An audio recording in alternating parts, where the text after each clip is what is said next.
Sydney on Crown Street. I'm about to walk up the stairs to meet Sifu Mark Spence, who's kindly allowed us to come up and do an interview together to find out a little bit about his life and about his Wing Chun Kung Fu system. Let's go.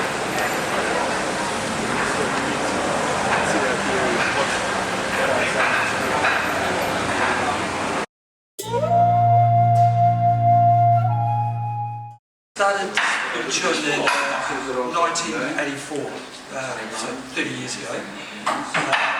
Just by chance, really. I'd never done any martial arts, a bit of boxing when I was a kid, but nothing serious. And it just came to a situation.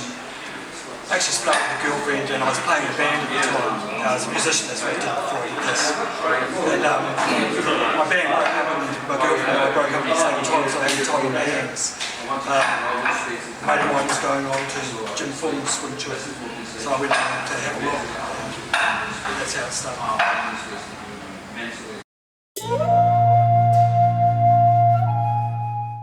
I don't really have a life outside of Wing Chun, I'm afraid. I train 7 days a week. I work, and constantly on my time off I tend to spend time with mates doing Wing Chun too. So it's these days, 30 years on from when I started, it's hard for me to separate myself from a Wing Chun. I mean, I guess it is the same thing. I've got a career that I don't have a career, but it's everything to me.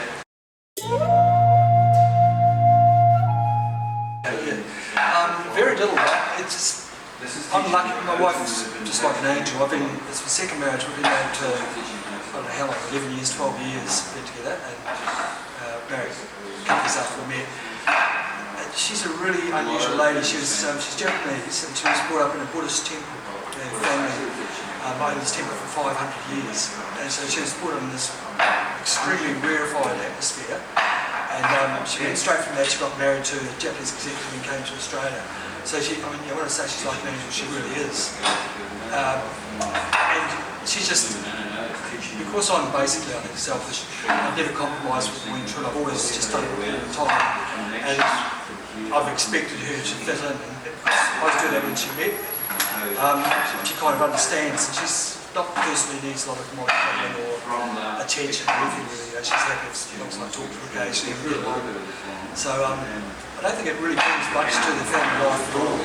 Same for my son. I've got a stepdaughter who's 21, and a son who's 22, turning 23 very soon. And both of them have had to put up with, particularly my son, since from the first marriage. When I split from my first wife, she left me when I was, how old? I mean, Kane was only, he was in nappies, he was a year and a half old, so less. So, and I took Kane and we shared the lane most of the time. And he's been dragged around from, he grew up, he learned to walk. I had a Wing Chun school at the time, of course, New Zealand. And he learned to walk, crawling amongst all the students in the school. And he's just, I think because that he's just naturally, he's more natural than anyone I've ever met. He's a big, old brute now, he's a lovely kid. He's there now. But he's got this exceptional Wing Chun skill, which I think came from learning to walk while he was learning Wing Chun. I used to teach him before he could walk. I was trying to teach him stuff. And as he got older, I didn't teach him that much because it's hard to teach kids. I have patience with the students, but not with my children as far as Kung Fu goes. But he learned from my closest students, and he got really good. And still, when we get together now, we roll around, just do things that Wing Chun is.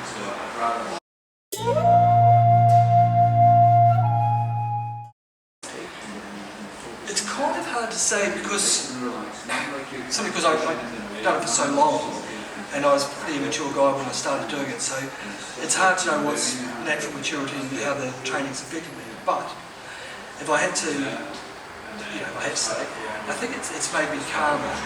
With Wing Chun, you spend a lot of time just looking at yourself all the time, looking at yourself inside and out, and observing the way you react to force, and observing what's, particularly in the way that Segel has been teaching last year, is you observe what's going on in your brain. So I think it's made me more mature, more accepting of other people. I think it's given me a little bit more wisdom than I would have otherwise had. I don't profess to have any particular wisdom, but I feel like it's made me a good person.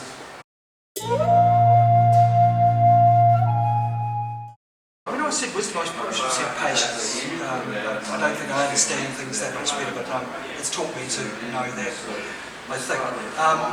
As far as legacy, I mean, it's a very relevant question, and I really don't take myself very seriously, but I do like to think that the people I've been involved in, of course I've introduced them to Chun, that I've had some improvement in their lives. I think I have. And that's enough. That's going to be excellent. People will forget me pretty quickly, but the ones who train me are close to, I've got students who have been training for 14, 15 years, and I see them a couple of hours every week or more, and they've come back from private lessons all that time. So I know them quite well. So I've probably, in the time we've spent together trying to do something properly, I think I have been of some benefit to their lives. That's about all that.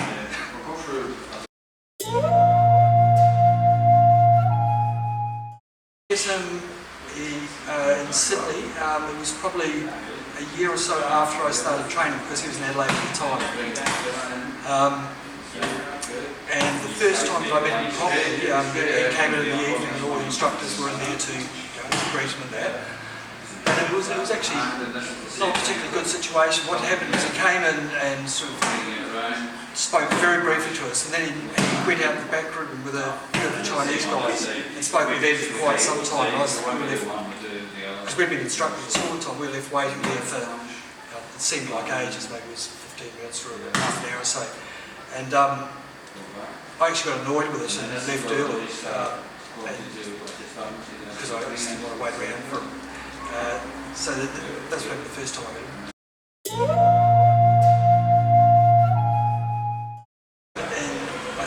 In 86, first time he came to Australia, I was a senior at the school, at the International Chun Academy at the time, so I got to see him for the first time then. The first time I met him was quite different, because I'd heard so much about him, and I idolised him because I was young and impressionable. So just from what I'd heard, I had this really idealist version of him, which never changed, actually. I still feel something about him. But I remember there must have been some sort of hysteria involved, because when he first walked in the room, I remember really clearly, it looked to me, and I know this is some sort of hysterical reaction, for all the world it looked like he was glowing. It really did look like, I thought about it after something. Maybe that's the thing where people talk about halos and things like that. Maybe that's what it is, some sort of hysterical reaction to seeing someone who you idolise like that. Well, he came to the school and he was just everything that you'd expect, that you want from a martial arts master. Everyone, I think everyone here wants their Sifu to be perfect, and they never are. Often they're very far from it. But in the 30 or so years I knew him, there was never a point where I saw Segong put a foot wrong. He was always just, like a saint. That's the only guy I know like that.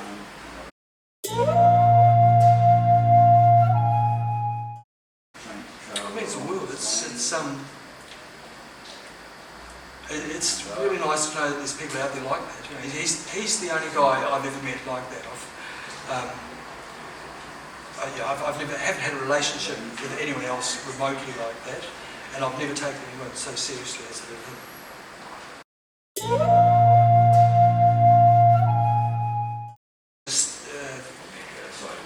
The best in the world, the best that I ever saw any time, and the best I ever heard of. He was, for him, like he would sweat blood and tears to make you get it, and if you got it, he was happier than you. He was the consummate teacher.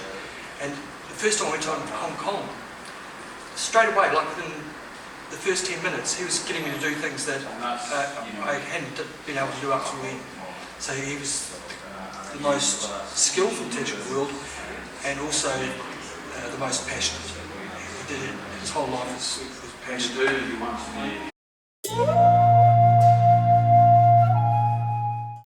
Yeah, it's like with Sele. it was like knowing someone who could levitate, and you could say, well, this guy can do this thing, and everyone was like, yeah, right.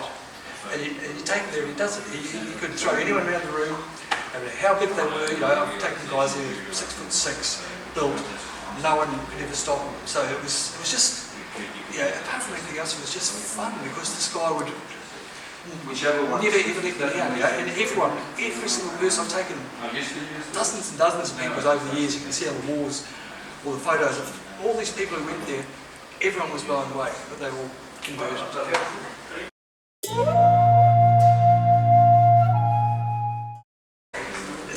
Well, that comes back to Sele too. I just copied his model. So everything that happens here is almost exactly as what happens in Sele. So the teaching model is different to most schools, to every school that I've seen outside of Sele. And that there's no class, and the school's just open like a gym, people come and wander in and out. I wander around and teach that they work on their own stuff. I'll come around and help them when I see like there's something interesting I can do, or something's a bit bored or whatever. I'll go and do little bits with them. I don't, once again, this is Sele's one, but I don't have a ranking system, no gradings, nothing like that.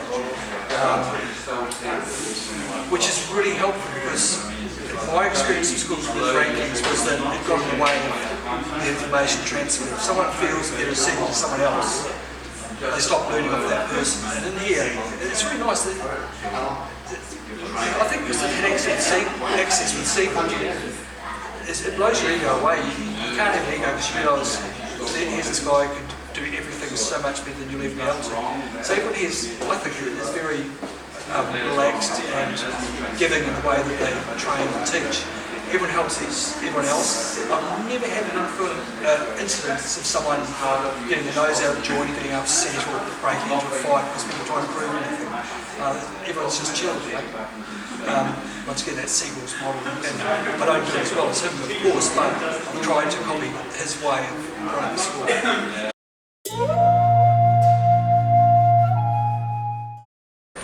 Once again, stuff that Sele said to me.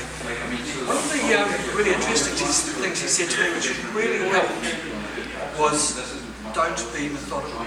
Don't have a plan, don't work your way up. I mean, he just said don't be methodical, so this was my interpretation of it.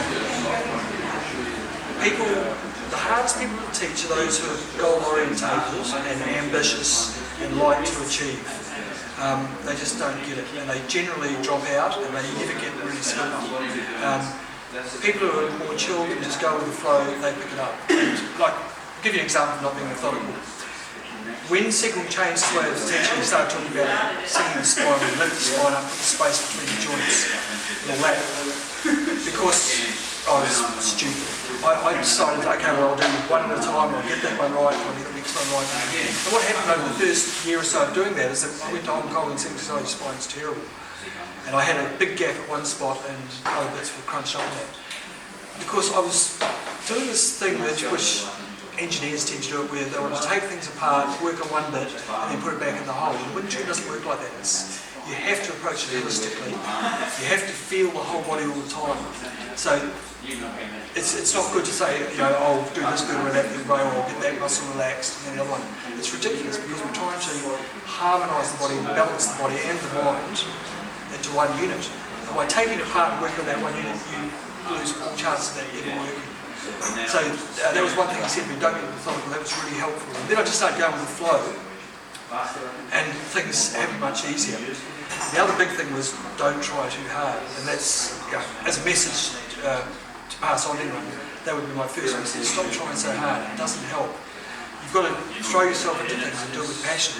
But trying hard is like the opposite of relaxing. You've just got to enjoy it, and then it'll come. Like I said, I've never worked in a real day in my life. I was a musician, a professional musician before I did this. And when musicians come in, I explain to them it's like when you're improvising. When you improvise, you can't be determined to do a good solo, you can't have it worked out, you can't methodically work your way through the solo. You've just got to let your passion move into the instrument, and it works that way. And for me, Wing Chun's the same thing. If you try really hard to get it, you won't get it. If you let it happen, you may or may not get it. You work hard, but it's not hard work in the way that most people see hard work. often people, I think, by working hard, they're actually taking a shortcut. They're giving away the responsibility for actually feeling what's happening at the time. They just think, I'm going to do this and then I'll get it. That's the wrong motivation. Your motivation should be to enjoy it and to pull your ego away from it so you can actually feel what's going on.